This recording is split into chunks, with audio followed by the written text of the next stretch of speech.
Well, cryptos are tumbling again. We've seen it before. We'll probably see it again. So before you make any rash decisions, let's cover the facts. Let's cover what actually is leading up to this, what is causing this major correction in the crypto market today. Whether you should actually be worried, should you panic sell? I mean, you probably should never panic sell, but let's just get the facts straight first, and then you can make a rational decision as to what you may want to do next. Now, there's several different factors and catalysts that have all come together in the recent past, including a huge one this morning with China, that really kind of sparked things. So let's cover everything that's going on in this real short, succinct video, and then we'll have a better picture as to, hey, should we sound the alarms? Should we start heading for the hills?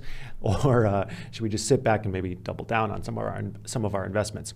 So first off, China's Bitcoin miners are moving in this kind of great migration. So China last month cracked down on crypto mining due to, quote, environmental concerns. So this has prompted many miners to begin their great migration to Texas, which kind of seems like it's becoming the new mecca for all things mining. I mean, even the governor of Texas is like, hey, come on, let's do some mining here in Texas. Let's get this thing going.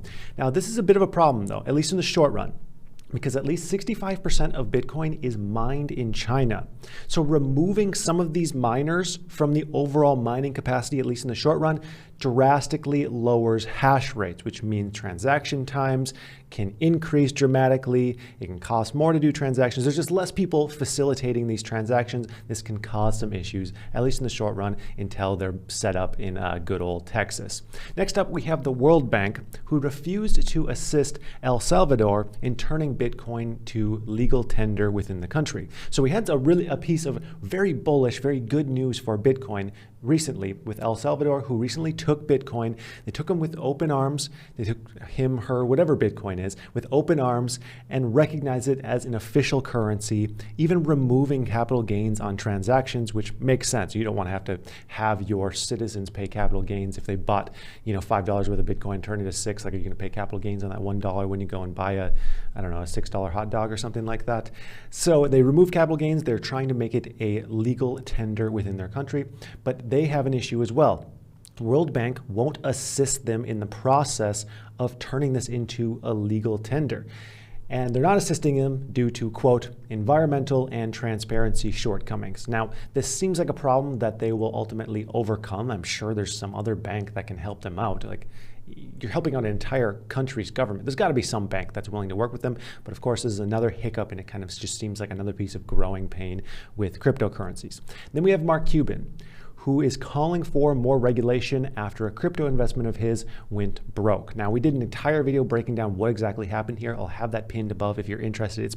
It's pretty darn interesting as to why this happened to him, why this billionaire went flat broke on a crypto transaction. Now, he didn't lose all of his money. He lost a very small portion of his money relative to the billions that he has, but this investment went to zero. And then afterwards, he was tweeting saying, hey, maybe the crypto markets need some more regulation. Maybe we should take a look at this because I just went broke. Someone do something about this. And of course, that doesn't look great for cryptocurrencies in general if someone who's a big proponent is like, hey, maybe we should regulate this a little bit more. But in the long run, there's going to be some kind of regulation either way. So, it's going to happen at some point.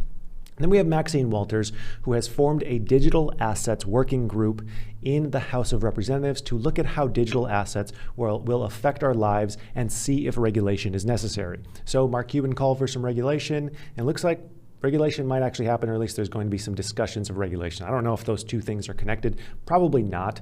Cryptocurrencies, it's not like it snuck up on everyone. Everyone has seen cryptocurrencies coming from the horizon. So it makes sense that, regulators are taking a look at this. I just hope they do a good job of it. I hope that they have actual experts come in, because if you've ever listened to a testimony with the House of Representatives on anything technical, it is so frustrating. There's about 100 different people who ask questions, and of that 100, maybe 3 of them ask good questions and seem to know what they're talking about when it comes to something technical. So I really hope they bring on some actual experts who can explain, the legitimate pros and cons of cryptocurrency. That's all I can ask. Give a clear case of what exactly is going on so they can actually understand this ecosystem. And then finally, the biggest news catalyst today, China bans Bitcoin. again. I say again because at this point, this is basically a tale as old as time. This has happened at least 3 times before. But today, Monday, the 21st of June, the People's Bank of China has said that they urged Alipay and other major banks to crack down on crypto trading and has banned financial institutions from providing crypto-related services. So they have done it again, and this has affected the crypto market. So, I mean, man, can you imagine an oppressive, centralized banking and monetary system that just doesn't allow you to do what you want to do? If only there was a solution to something like this. Oh, wait, there is. It's called cryptocurrency. So of course, it's obvious that China would be so opposed to crypto because it just means that they'll have less control on the monetary system. The problem is with how crypto is set up. I don't believe that they could ever completely ban it altogether unless they just took everyone's internet away, like some kind of countrywide timeout. You don't get any internet because there's always going to be some way to trade crypto if you have an internet connection and you really want to make it happen. So I'm not sure if they can really make this happen, but it hurts the markets at least temporarily.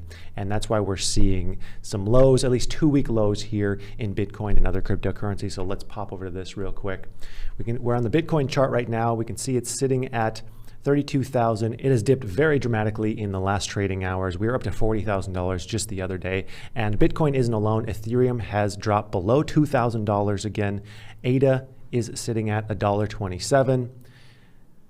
And the question is, yeah, $1.27, man. And the question is this cause for concern? Should we sound the alarm? Should we panic sell? I think no.